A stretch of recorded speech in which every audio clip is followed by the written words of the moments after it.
The federal budget watchdog released a new economic and fiscal outlook that projects the federal deficit will rise sharply this year beyond earlier projections. Here are some of the highlights of that report.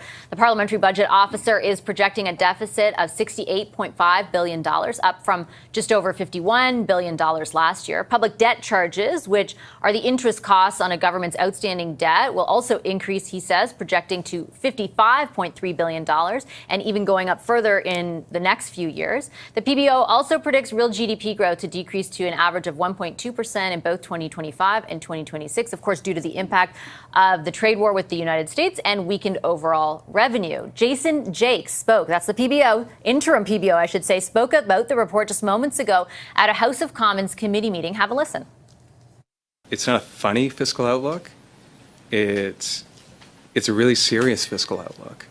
And we don't lightly use the word unsustainable, right? Unsustainable means you don't have the option of saying, maybe I'll wait a couple of years, I'll see how things go. It means if you don't change, this is done. He's obviously very concerned about this. He's a professional. He's assessed this. He's looked at the numbers. He has declared that it's unsustainable, meaning that the government is on a track to bankrupt the country. So they've got to get their act together.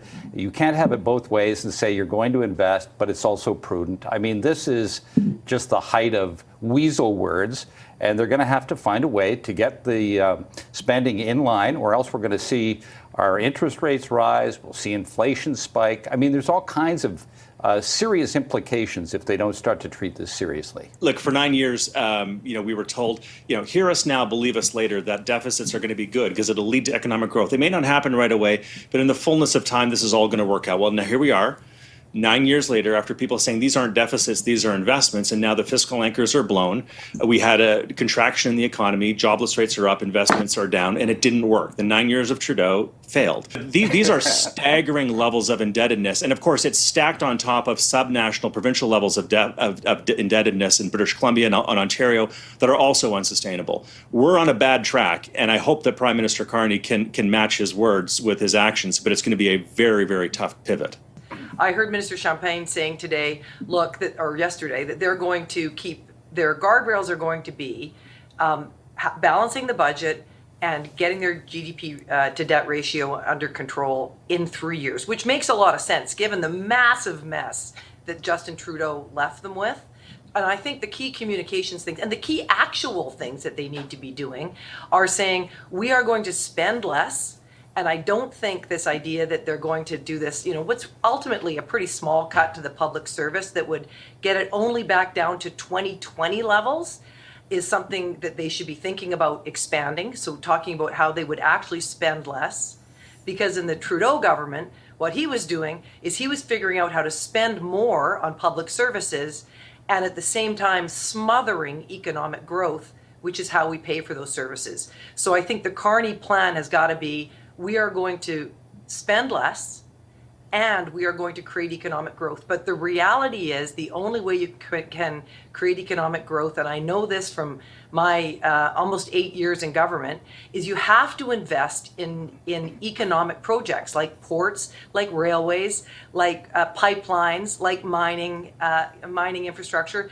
That's how you grow the economy, that's how you create jobs, and that's how you create the tax revenue that you need ultimately to get yourself out of a deficit situation. You cannot, when the economy is the way it is right now, with the mess that Justin Trudeau has left, you cannot do this. No one can do it without actually spending a little bit of money to invest in economic growth. I think the issue is that there's also, Monty, though, other things that they have committed to spending money on that Canadians have, to be fair to the Trudeau government, come to rely on, like childcare, like the Canada Child Benefit, like dental care, like pharmacare, which they have said that they will. And I should be fair, the Conservatives said during the election that they would maintain the current services that Canadian access to. Like, those are big line items as well. So other than the public service, where else do you find spending cuts? Well, as Pierre Poilievre said in his interview with you a few days ago, there's $12 billion in spending on consultants that could go away.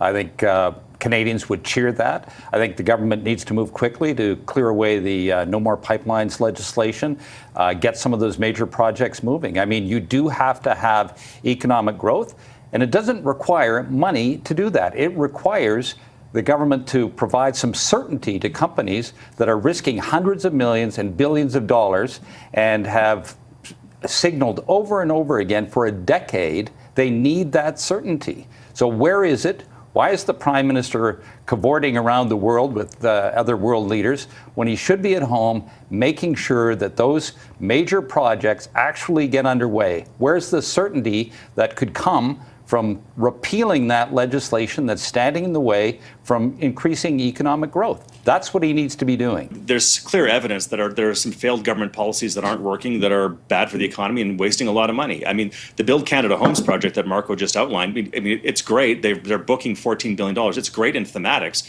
But if you look at the development community across Canada, they're all looking at this and saying, this is crazy. This doesn't make any sense. You know, $14 billion for a few thousand homes, like, it doesn't make any sense at all. And the scale of spend is as outrageous relative to what the return would be.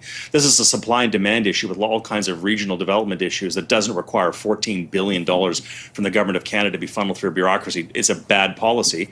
And we've already spent $750 million, that you talked about yesterday on your show, Vashi, $750 million on a gun buyback program that hasn't recaptured a single firearm in this country or made anybody safer. Like, if you can't admit the obvious stuff that has failed is all around you, and you can't sort of reverse course on those policies. The Prime Minister has shown some leadership and done that on carbon pricing and a few other policies that made sense to reverse on. But on the spending side, I hope there is some courage shown in the November budget, because there's some debris at his feet that is easy to sweep aside, of failed policies that cost a lot of money, that would do a lot of good in order to get our fiscal balance back in the right direction.